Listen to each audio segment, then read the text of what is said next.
Have you ever sat across from someone you thought you knew, only to realize you were sharing a meal with a total stranger who was mentally calculating the payout of your absence? Most people believe that betrayal is a loud, chaotic event, a shouting match in the kitchen, or a shattered vase on the floor. But in my experience, the most dangerous betrayals are the silent ones. They are the ones that happen while you are sipping wine, laughing at a joke, and enjoying the comfort of your own home. That was exactly where I found myself on a Tuesday evening in late October. The room was perfectly still, save for the rhythmic tick of the grandfather clock in the hallway and the clink of silverware against fine china. My daughter-in-law, Chloe, was mid-laugh, her eyes crinkling at the corners as she leaned over to touch my son Mark's arm. It was a picture of domestic bliss, the kind you see on greeting cards. But I wasn't looking at the family portrait they were painting. I was looking at the small beige folder resting beneath my napkin. I didn't raise my voice. I didn't stand up or throw a dramatic scene. I simply let my hand rest on the folder and pushed it across the polished mahogany table toward her. It moved without a sound, sliding to a stop right next to her plate. Chloe stopped laughing. She looked at the folder, then at me, her smile faltering for just a fraction of a second. She reached out, her fingers trembling slightly, and opened the cover. I watched her face, the way the light from the chandelier caught her expression shifting from confusion to cold, hard dread. I took a slow sip of my wine, savoring the stillness of the room, and leaned back.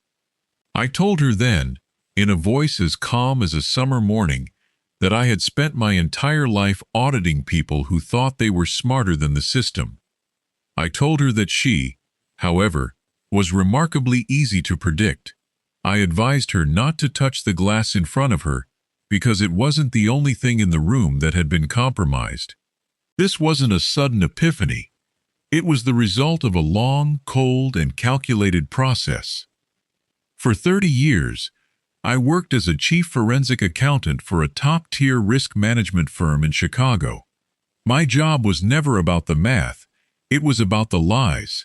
When people try to hide things, they leave trails, digital footprints, financial inconsistencies, and behavioral patterns that scream the truth even when their voices are silent.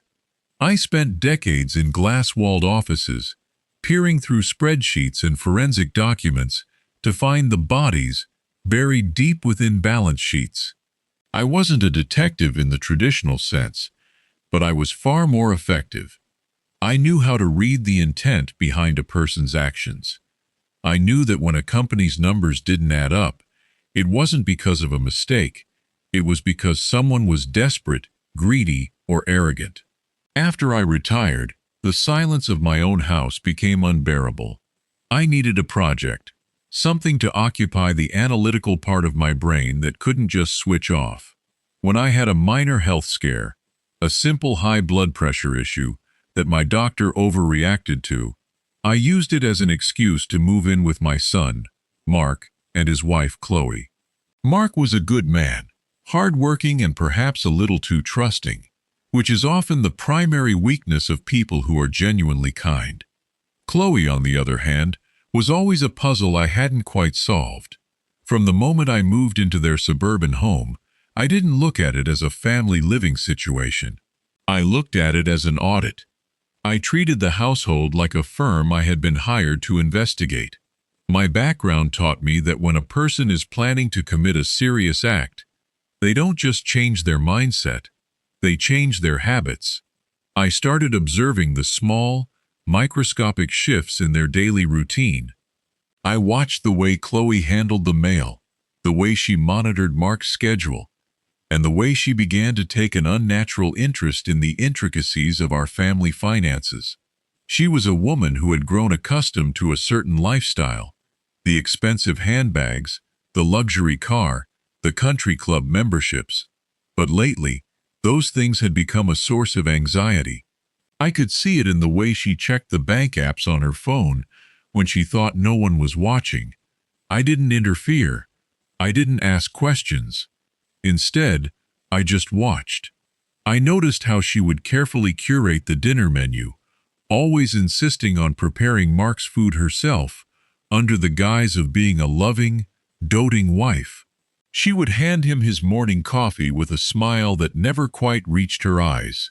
It was a performance, and like any performance, it had flaws if you knew where to look. I wasn't a father in those moments. I was an observer, a ghost in my own son's house, waiting for the ledger of their marriage to reveal the deficit. I knew, with the kind of certainty that only comes from years of looking for patterns, that something was very wrong. The question wasn't if something was happening, it was how much longer it would take for the truth to be fully exposed. I had all the time in the world, and I was more than willing to wait. It started with the iPad. Chloe was careless, the way most amateur criminals are. They operate under the delusion that the digital world is private, that history can be wiped clean with a single click, and that no one is watching the logs. She would leave the tablet on the kitchen island, the screen glowing softly in the dark. I didn't have to break into anything. I simply waited for her to leave the room. Curiosity is a dangerous trait, but in my line of work, it was a necessity. I wasn't looking for love letters or shopping sprees. I was looking for patterns. One evening, after she had retired to bed, I picked up the device. The search history was a roadmap of her descent.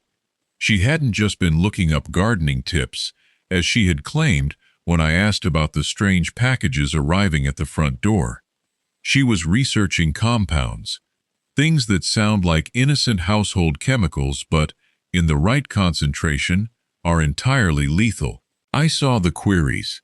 How long for a toxin to metabolize, symptoms of slow-onset respiratory failure, and life insurance payout contested periods. She was searching for a way to rewrite the future, but she was doing it with a search bar that tracked every single keystroke. It was amateurish, almost insulting to my intelligence. The insurance policy was the next piece of the puzzle. I had spent years dealing with beneficiary disputes, so I knew exactly what to look for. One afternoon, when Mark was out at work, and Chloe was supposedly running errands, I went into his home office. It wasn't hard to find the papers. They were tucked away in a folder labeled Household Utilities, a clever attempt at misdirection that failed on a fundamental level. I didn't need to steal them, I just needed to verify the adjustments. She had been busy. Over the last 3 months, she had quietly maneuvered to increase the payout on Mark's policy by a significant margin. She had forged signatures, not perfectly, mind you, but well enough to fool someone like Mark, who looked at papers and saw only numbers, not the intent behind them. She had ensured that in the event of a tragic accident, the funds would bypass any trust and go directly to her. It was a classic move, the kind that shows up in every cautionary tale about greed. I sat there in his chair, looking at the documents, and felt a strange sense of detachment. I wasn't angry. I was simply observing a system failure. I was watching a person decide that my son's life had a dollar value and that she was entitled to collect. Then there was the physical toll. That was the hardest part to watch, not because it hurt me, but because it was so efficient. Mark began to change. It wasn't all at once. It was a slow, agonizing erosion. He started complaining about constant headaches, a kind of deep, throbbing pain that kept him awake at night. He mentioned feeling a heavy fatigue, like he was carrying a lead vest everywhere he went. He looked pale, his skin losing the healthy glow it usually had. Every morning, he would stumble down to the kitchen, and every morning, Chloe would be there, waiting with a smile and a tall glass of freshly pressed juice, or a hot cup of coffee. She was the picture of the devoted wife. She would hand him the drink, touch his cheek with a tender hand, and watch him take the first sip. I would watch from the hallway, leaning against the doorframe, a cup of black coffee in my own hand. She never noticed me. She was too focused on the timing, on the way Mark's eyes would drift shut as he sat at the table. She was feeding him poison in small, manageable doses, enough to keep him sick, but not enough to alert him that something was truly wrong. It was a calculation, a precise titration of malice. The 3 a.m. phone calls were the final confirmation. The house was supposed to be asleep. I have always been a light sleeper, a habit formed during years of working on high-stakes cases where one call could change everything. I would lie in bed, staring at the ceiling, listening to the muffled sounds of the house. I heard the floorboards creak, the subtle rustle of clothing, and then the quiet, urgent murmur of a voice. She would slip into the guest room, thinking the distance was enough to keep her secrets contained. But walls in these modern houses are paper-thin, and the silence of the night carries everything. I would get up, move to the door, and press my ear against the wood. I heard her talking to someone, a man, by the sound of it, though I never caught a name. She sounded different in those moments. The loving wife persona vanished, replaced by a cold, sharp, and demanding tone. She talked about when it happens, about the timeline for the payout, and about making sure everything looked like a natural complication. They were planning a future where Mark didn't exist. They were building a life on the foundation of a grave. I didn't need to know who the man was. The existence of the conversation was enough evidence for me. She had moved past the stage of thinking and into the stage of execution. The audit was complete. I had the facts, I had the timeline, and I had the proof of intent. All that remained was to decide how the final report would be delivered. The transition from observation to active investigation required a level of emotional detachment that, frankly, came naturally to me. A good forensic accountant doesn't react. They document. I didn't burst into the bedroom and accuse her. I didn't warn Mark. To do so would have tipped my hand, allowing her to destroy evidence and play the victim, a role she was undoubtedly prepared for. Instead, I built a system. It was time to introduce concrete variables into her carefully controlled equation. I started with the digital landscape. She believed she had wiped the iPad clean, but digital erasure is a myth, especially when you are connected to a shared home network. I set up a quiet packet sniffer on the router. It wasn't illegal. I was simply monitoring the traffic on a network I paid a portion of the bill for. Every search, every email, every encrypted message she sent from her phone while on the Wi-Fi was copied and stored on a secure drive in my room. I was building a timeline, cross-referencing her communications with her physical actions. When she sent a message at 10:15 a.m., I knew exactly what she was buying online at 10:17 a.m. It was a digital fingerprint that she couldn't wash away. Then, I moved to physical surveillance. The kitchen was the primary site of her operation. It was where the meals were prepared, where the drinks were poured, and where she felt most in control. I needed ears in that room. The solution was remarkably simple. I purchased a small, voice-activated digital recorder, the kind journalists use, barely larger than a thumb drive. One afternoon, while she was at a yoga class, I secured it underneath the kitchen island, right next to the cabinet where she kept the coffee filters. It was a low-profile maneuver. The device only activated when the decibel level rose above a whisper. It was designed to capture the subtle sounds of preparation, the clinking of vials, the tearing of small packages, the quiet, self-satisfied humming she sometimes did when she thought she was alone. I would retrieve the device every 3 days, swap the battery, and listen to the audio logs in my room. It was tedious work, hours of silence, broken only by the sound of the refrigerator hum or the dishwasher. But then, on a Tuesday, I hit the jackpot. I heard her voice, not speaking to someone, but muttering to herself. "Just a little more," she whispered, followed by the distinct sound of powder being mixed into a liquid. That should speed things up. It was a chilling admission, spoken to the emptiness of the kitchen, entirely unaware that the silence was listening. But audio recordings and digital logs, while damning, are circumstantial. I needed the final piece of the puzzle, the payload. I needed to know exactly what she was putting into my son's body. The opportunity presented itself on a Sunday morning.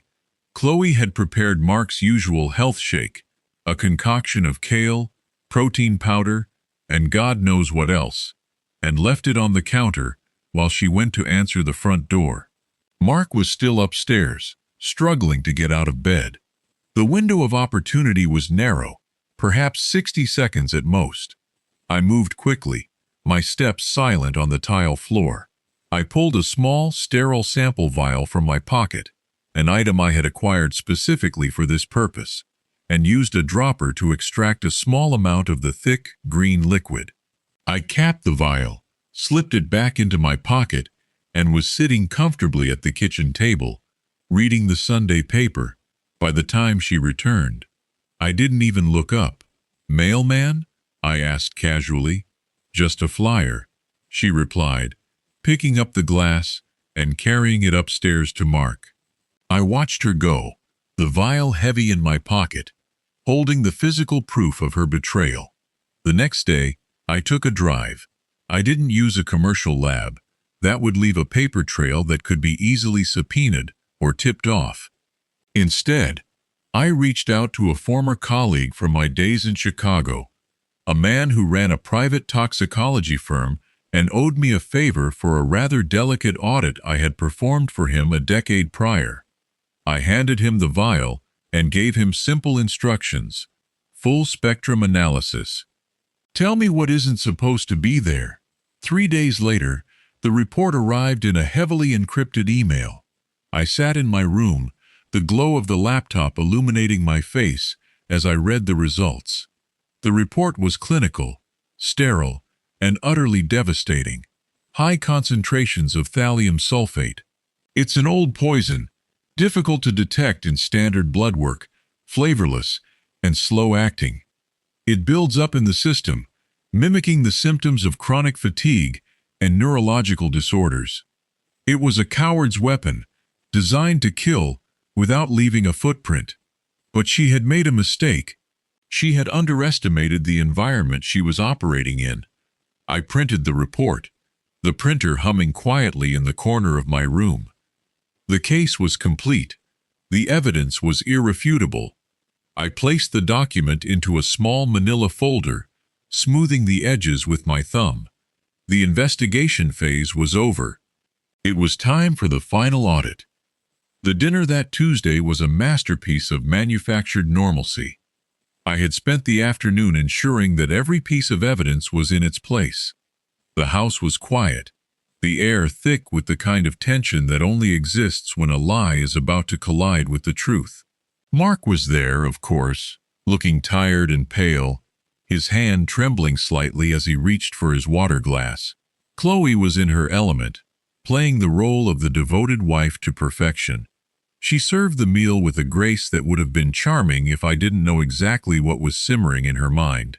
I sat at the head of the table, a position that allowed me to command the room without saying a word. My posture was relaxed, my movements measured.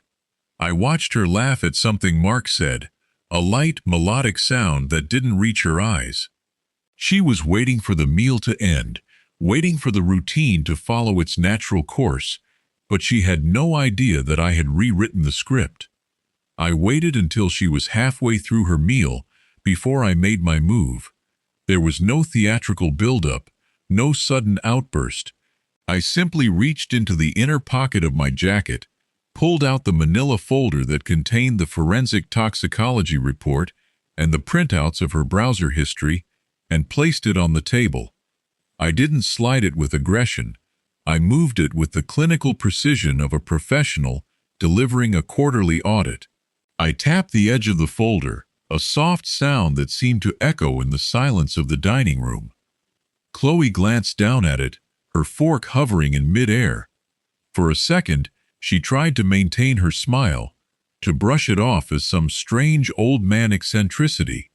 "What's this, Dad?" she asked, her voice steady but light. I didn't answer right away.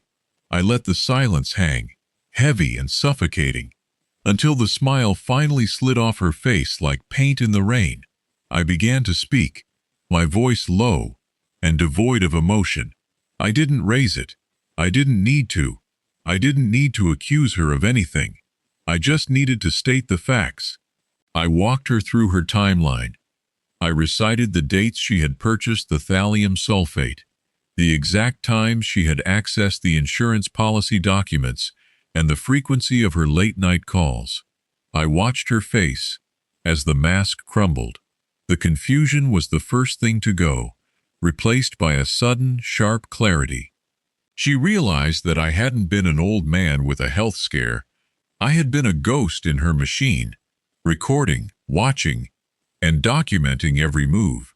She tried to interrupt, to offer some pathetic excuse about gardening, but I cut her off with a single, raised hand. I wasn't there to hear her defense. I was there to present the findings. I told her that people like her always underestimate the systems they live within.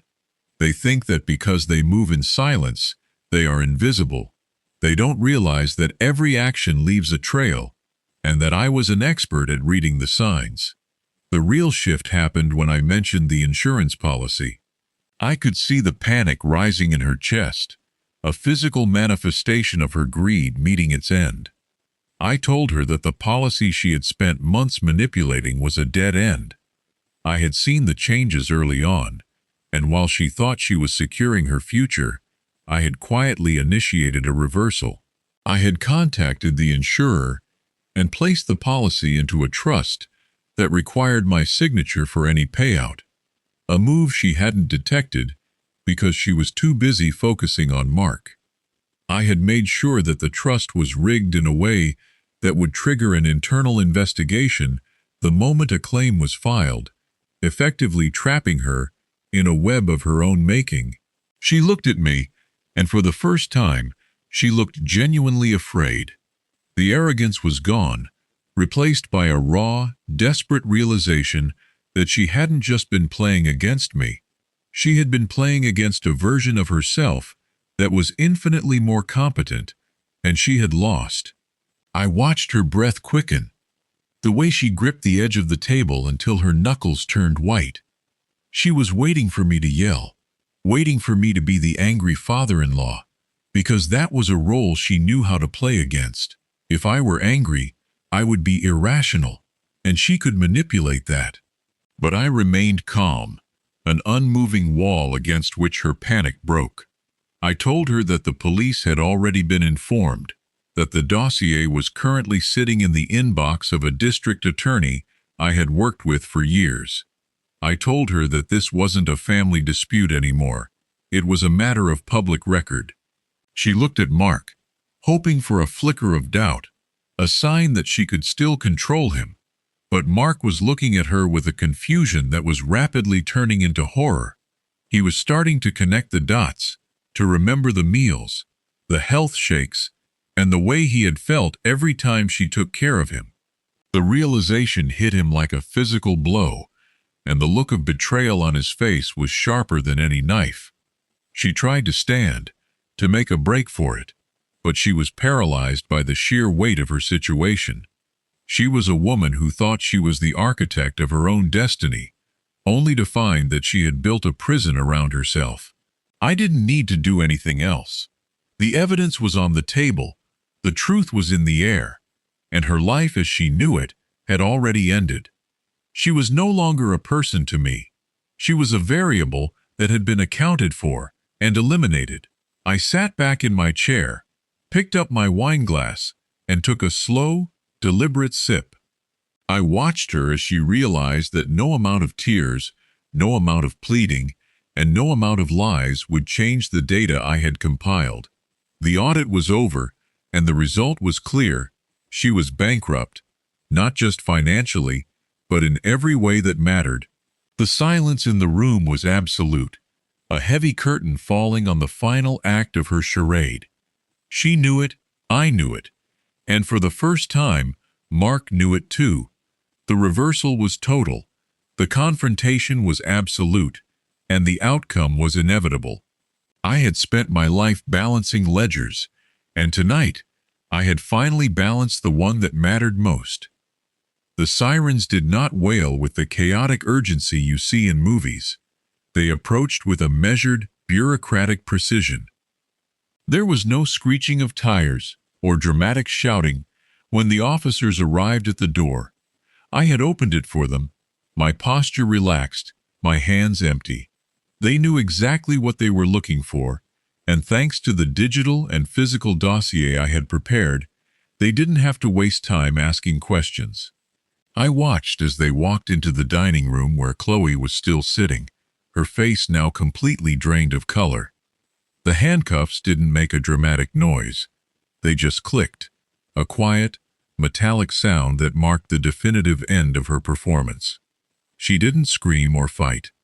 She didn't beg for mercy, because she saw the look in the officer's eyes. They had read the report, they had seen the toxicology results, and they were not interested in hearing her side of the story. She was simply a variable that had been moved from the column of potential to the column of evidence. The aftermath was not a whirlwind of excitement, but a long, methodical process of legal dissolution. This is what people forget about justice. It is rarely a spectacle. It is a slow, grinding machine of paperwork, depositions, and forensic confirmations. I made sure of it. I had anticipated that she might try to hire a high-priced defense attorney to spin a narrative of a misunderstanding or a medical accident, so I had preemptively sent the evidence to a contact in the district attorney's office who valued facts over rhetoric. There was no room for a plea deal that would let her walk away with a slap on the wrist. When the case went to court, it wasn't a battle of emotions, it was an audit. I watched from the gallery as the prosecutor laid out the timeline, the search history, the financial adjustments, the procurement of the toxin.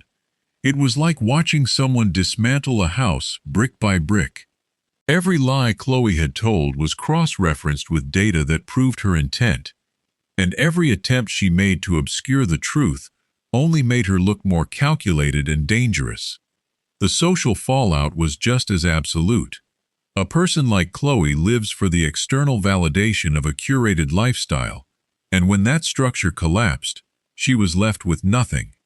Her friends, the ones who had praised her perfect marriage, slowly drifted away as the details of the case became public record. You cannot maintain an image when the ledger of your life is exposed for everyone to read.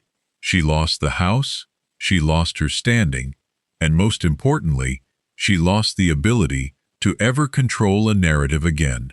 She became a cautionary tale, a woman who had tried to build a fortune on the foundation of a crime, only to find that the foundation was made of sand. I watched as she was led away in the final hearing, her eyes hollow, devoid of the spark of arrogance that had defined her for so long. She wasn't just losing her freedom, she was losing the delusion that she was smarter than everyone else. Mark, on the other hand, had a long road to travel, but he was resilient. The betrayal had wounded him, and the near miss with death left its mark on his health, but he was a survivor. We spent the months following the arrest talking, not about the horror of what had happened, but about the lessons we had both learned. I became the father he had needed, not by coddling him, but by teaching him to look at the world with the same critical eye I used for my work. He learned that kindness is a virtue, but it must be backed by awareness. He sold the house, too many memories, too many ghosts in the kitchen, and moved on to a new city, a blank slate where he could rebuild his life on terms that were honest and transparent. He no longer trusts blindly, and in a way, that was the most important gift I could have given him. People often ask me, usually with a hint of fear in their voices, if I feel any regret for being the one who brought down the house. They wonder if there was a way to handle it differently, to keep the family unit together, or to somehow look the other way. I tell them the same thing every time. I didn't destroy the house. The house was already rotting from the inside out. I was simply the one who pointed out the termites. The collapse was entirely their own doing. Humans are creatures of habit, and their greatest weakness is the belief that they can hide their patterns. They think that as long as they aren't caught in the act itself doesn't exist. They ignore the small inconsistencies, the minute changes in the numbers, the subtle shifts in the behavior of those around them. They operate under the assumption that they are the only ones observing. The lesson I have learned over 30 years of auditing people is that the truth is a mathematical certainty. It might be buried, it might be ignored, and it might be covered in layers of deception, but it never disappears. It is always there, waiting in the data, waiting in the archives, waiting for someone to look closely enough to find it. Life, much like a complex financial statement, requires a constant, watchful eye. You have to be willing to look at the unpleasant details, to follow the threads of inconsistency, and to trust your observations when your emotions tell you otherwise. We are all accountable for the ledgers we keep. Some of us choose to write with honesty, and some of us try to cook the books, thinking that we can outsmart time. But the system is indifferent to intent. It only cares about the output. Eventually, the balance must be corrected, and the reality of your actions will always, without fail, catch up to you. I walked away from that chapter of my life with a quiet satisfaction. I had done my job. I had balanced the ledger, and for the first time in a long time, the house was perfectly, peacefully quiet.